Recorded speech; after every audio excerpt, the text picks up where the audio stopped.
فاسألوا أهل الذكر إن كنتم لا تعلمون ওয়ালাইকুম আসসালাম রহমতুল্লাহি ওবারাকাতু। মালয়েশিয়া থেকে ভাই আব্দুল মুত্তালিব প্রশ্ন করেছেন যে অজু করে মোজা পরিধান করলে পরে পরবর্তীতে অজু করার সময় কি তার উপরে মাসাহ করলে চলবে এবং মাসাহ কিভাবে করতে হবে, মোজা মাসার বিধিবিধান নিয়মকানুন ভাই জানতে চেয়েছেন হাদিসের ভিত্তিতে। সম্মানিত ভাইকে এ সুন্দর এবং প্রয়োজনীয় প্রশ্ন করার জন্যে তাকে মোবারকবাদ।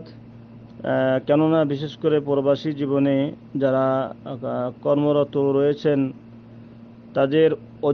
তাদের অনেককেই শু এবং মোজা পরতে হয় কোম্পানির নিয়মের আওতায় পড়ার কারণে।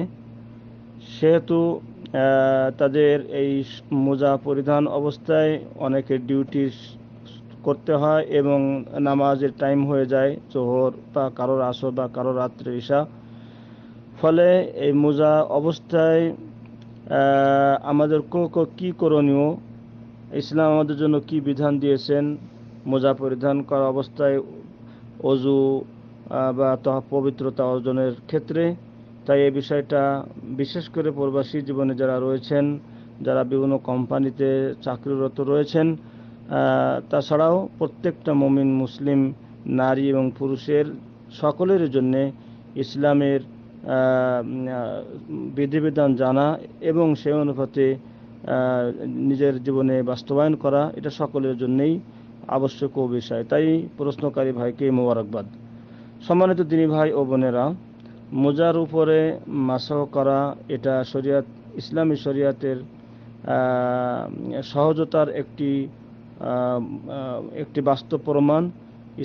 ইসলাম যে সহজ ধর্ম, ইসলাম যে মানুষের প্রতি এমন জীবন বিধান দিয়েছেন যা তাদের পালন করতে কষ্ট হয় না, বরং কষ্ট লাঘবের জন্যেই ইসলাম আমাদের জন্য অনেক বিষয় আমাদের জন্য রুখসাত দিয়েছেন। আল্লাহ তার রাসূলের পক্ষ থেকে আমাদের প্রতি করুণা করা হয়েছে আল্লাহ রাব্বুল আলামিনের পক্ষ থেকে। তার একটা বাস্তব প্রমাণ হচ্ছে মোজার উপর মাসাহ করা।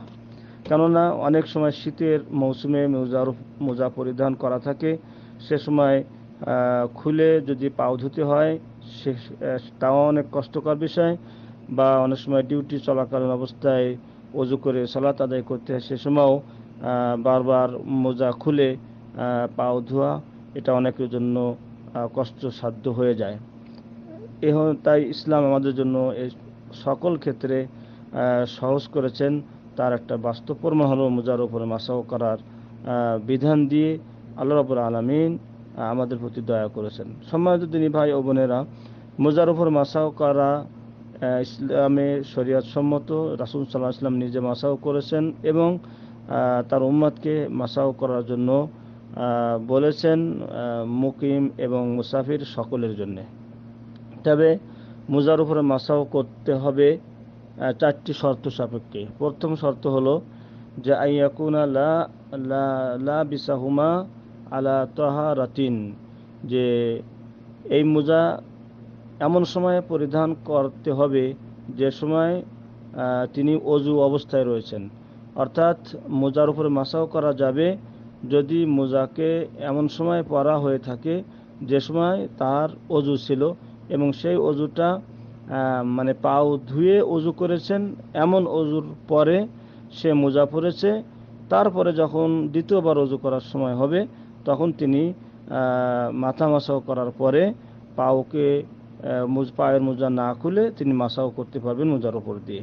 দ্বিতীয় শর্ত হলো আইয়াকুনাল খিফাফু আউল জাওয়ারিবু তাহারাতান, যে দ্বিতীয় শর্ত হলো যে এই মোজা পবিত্র থাকতে হবে, পরিষ্কার পরিচ্ছন্ন থাকতে হবে। কেন রাসূলুল্লাহ সাল্লাল্লাহু আলাইহি ওয়াসাল্লাম একদিন জুতা পরে স্যান্ডেল পরে তিনি সালাত আদায় করতেছিলেন।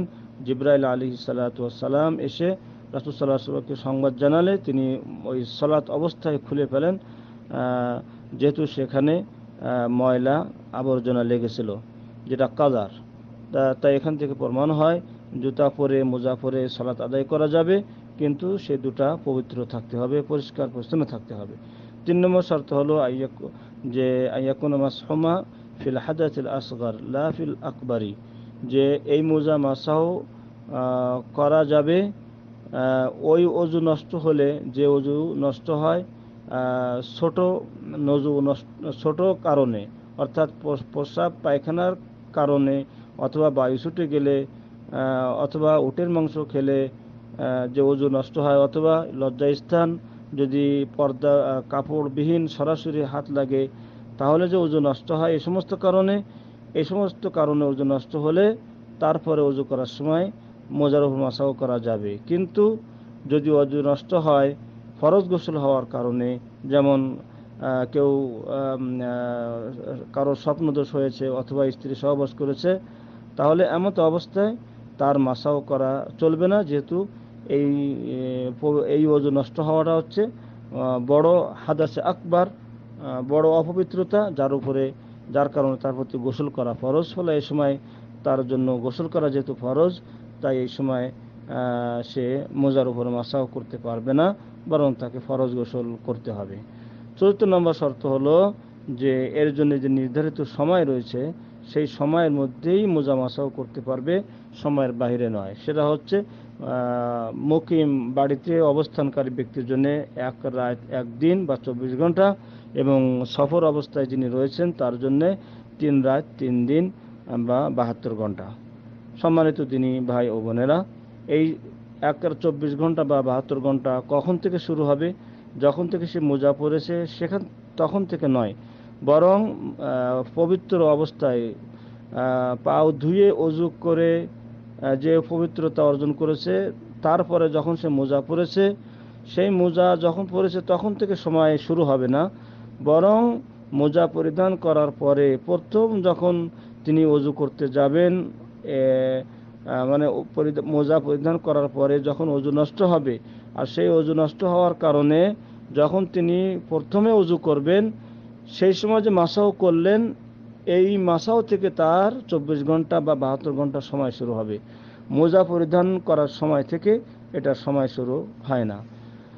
তাছাড়া আরেকটি বিষয় যেটা হলো যে মোজা মাসাও করা, এটা কেউ যদি কখনো খুলে ফেলে তাহলে কি তার অজু নষ্ট হয়ে যাবে? না।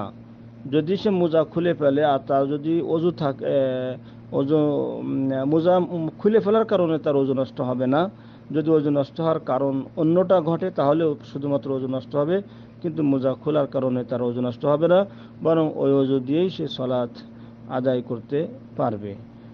আরেকটি বিষয় হলো যে কেউ যদি অজুর পানির না পাওয়ার কারণে অথবা পানি ব্যবহারে অপারগ হওয়ার কারণে যদি তায়াম্মুম করে পবিত্রতা অর্জন করে, আর এরপরে যদি সে মোজা পরে কি সে মোজার উপরে মাসাও করতে পারবে?